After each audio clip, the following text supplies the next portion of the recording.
Hello, my name is Yaya. Thank you for tuning into Trauma and God. I know from personal experience that healing from a black cloud of trauma is possible, but it takes time.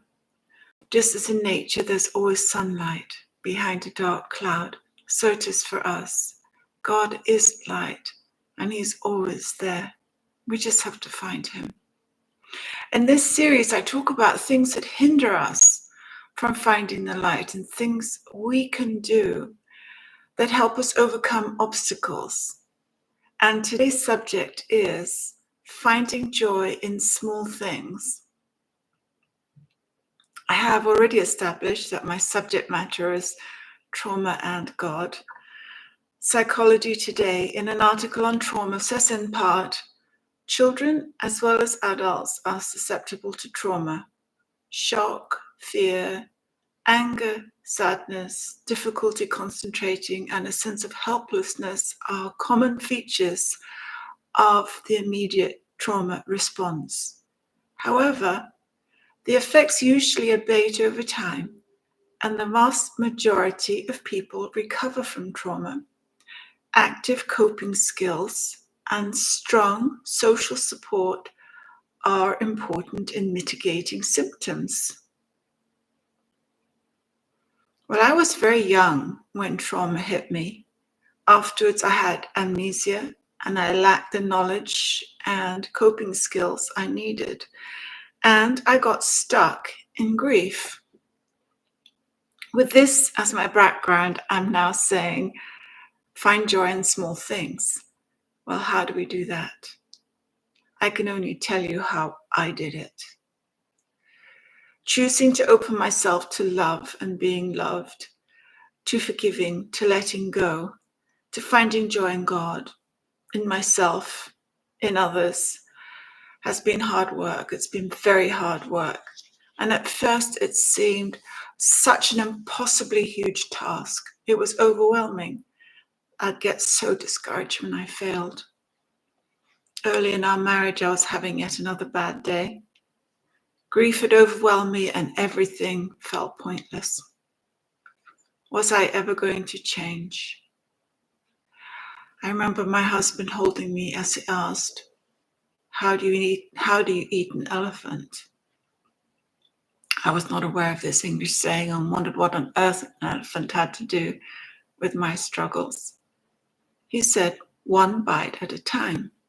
I laughed. I got the message. I tried to research who first said this and found this African proverb. The best way to eat an elephant in your path is to cut him up into little pieces. Well, the very first thing you notice about an elephant is how huge it is in size. The very first thing you notice about trauma is how huge it feels in size.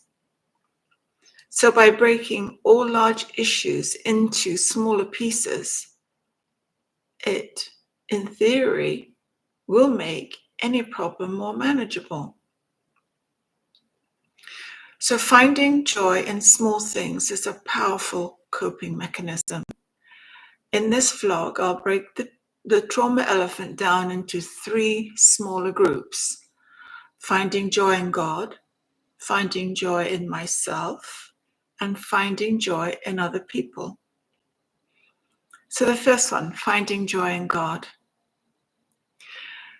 Where there was mystery and confusion, I sought knowledge. My father was a nominal Catholic and my mother a heartfelt Protestant evangelical. Different and clashing theologies lived in our house, and I had to learn what I believed for myself. My fiance and I attended a Bible college and we both learned a great deal. Over time, church leadership became a big part of our lives and we helped other hurting people. Knowing another's sorrows helped me with mine. I wasn't alone.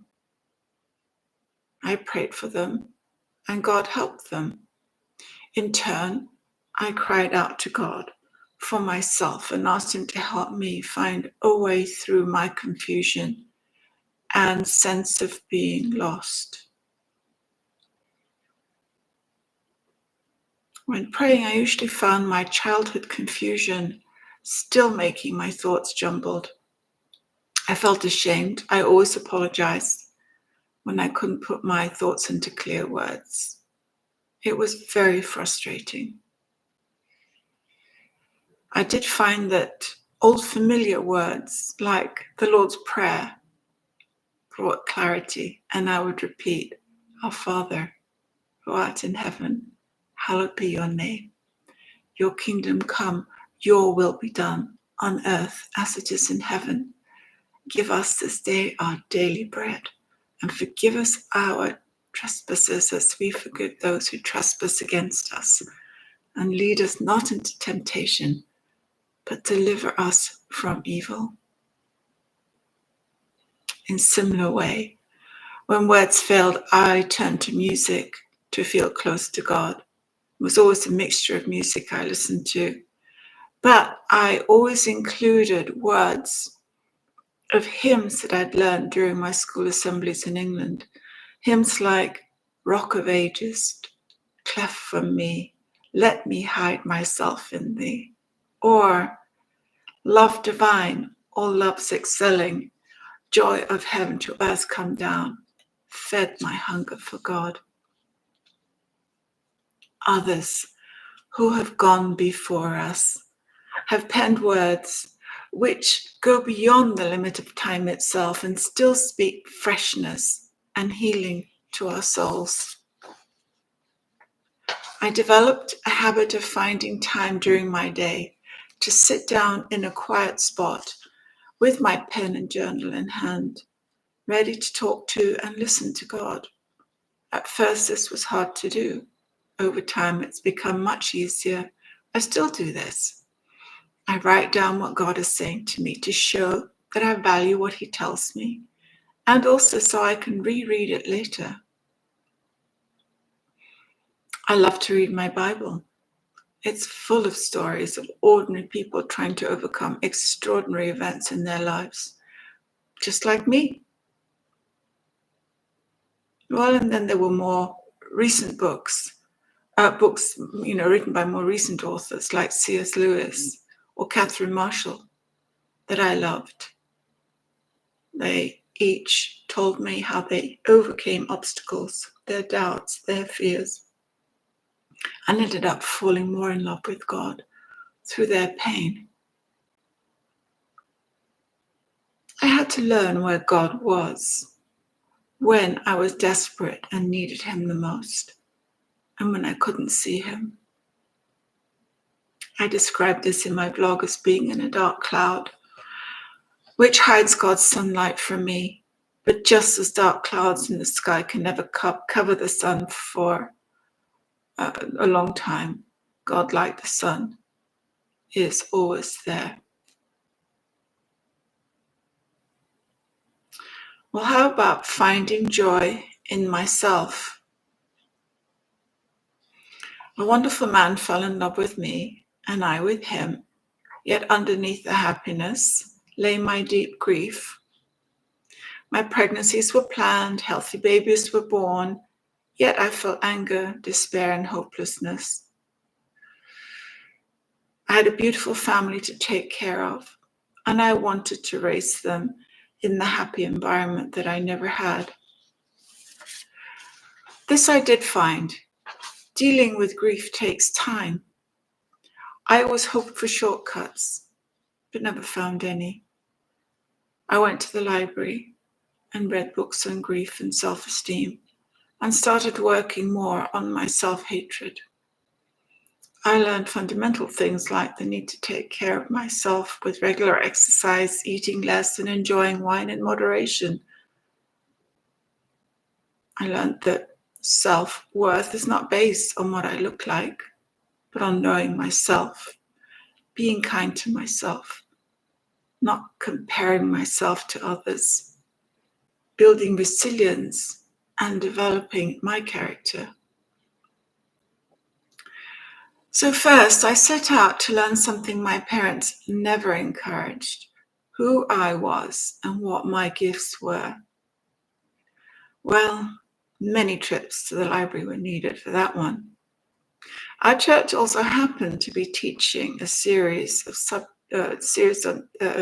teaching on that subject, making the whole environment of church therapeutic. Friends were talking about it and wrestling with the same issues that I was. Interestingly, I found that when I identified what I thought were my gifts and abilities, I needed others to endorse them in me. I suppose just like a child needs parents to endorse who they are.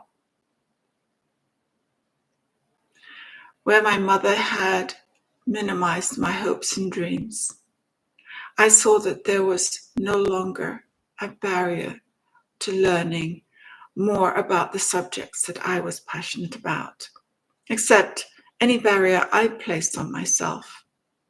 So I tried in the time that I had to indulge my passions and to not feel guilty or selfish about doing so. Well, that was hard for me. So finding joy in others. I found that when I faced emotional wounds caused by people, I needed the love of other people to help me in my emotional healing. I didn't realize that at first. We are both imperfect, but I have a good husband to share my thoughts and feelings with, and someone to grieve with me. But you can't cut short the process of grieving. You can't go under it, over it, or around it. You have to go through it and fully feel it to come out of it at the other end. People who loved me let me do just that. Professional counselors let me do just that.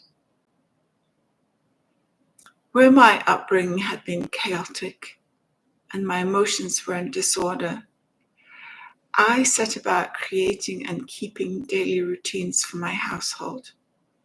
It helped to combat my emotional disorder. Bedtimes and mealtimes were about the same each school day. Snacks were ready for my children when they came home from school. Saturdays were fun days for Daddy, and Sundays were always church in the morning and relaxing in the afternoon.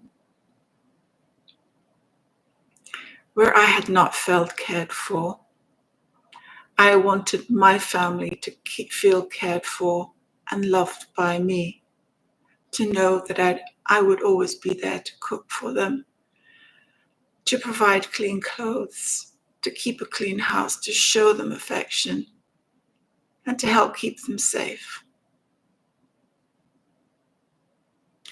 I determined that cooking was a mystery I could solve. I bought cookery books and learned how to cook healthy meals within our budget. I baked cakes and cookies. I also wanted my children to know how to cook. So I set regular days aside when each of my children could pick a recipe from a children's cookbook and cook that meal for our family with my help. Where I had been neglected and not listened to, I was present for my children when they came home from school. I engaged with them and asked them questions about their day. Listening to them made me aware of the power of listening, and I've kept honing this skill all through my life. As we showed our children the beauty of nature all around us, I was coming alive to it myself. When the sun shone, I increasingly saw the beauty in it. When my husband showed me birds or trees, his love for them opened my eyes to them too. I soon found that I loved what he loved. Christmas was such a sad time for me as a child. I did my best to get through the season and to try and enjoy it. But even as a young adult, it was hard work. To counter this, We created new traditions with our children that had no sad memories. For instance, we chose Valentine's Day to celebrate our love for each other and did so with copious and delicious amounts of chocolate. I learned to accept the love I received from those I loved and enjoy it for what it was. In turn, I was quick to show my affection to those I loved. The sense of touch is so powerful, and in my childhood, I often yearned to be held and touched. My connection to my mother was never affectionate. My decision to marry alienated her, and I lost what little connection I ever had with her. I was not going to let this happen to those that I loved. I wanted them to feel my affection and love and always remember my touch. I have found the truth in the quote from Psychology Today that I started my vlog with. The effects of trauma usually abate over time, and the vast majority of people recover from trauma. Active coping skills and strong social support are important in mitigating symptoms. Eventually, where once shock, fear, anger, sadness, and helplessness were all I knew, choosing to do small things with great joy changed me. Slowly, all my small acts of love lessened the grief I had. Mother Teresa said, "We can do no great things, only small things with great love." God is good in helping me stick with His healing program and getting me to this point. He has indeed answered all my "please help me" prayers. I could not have eaten this trauma elephant without His help. I hope this vlog helps you eat your elephant. Please subscribe and tell others if you found this vlog helpful. You may email me, Yaya, at traumaandgod@gmail.com, or read my personal story, Snakes in the Loo, at Amazon Books. If this stirs things in you, please reach out to a mental health professional. In the US, help is available at the following: Suicide and Crisis Helpline is 1-800-273-TALK. Rape, Abuse and Incest Helpline is 1-800-656-HOPE. God is for you, and so am I.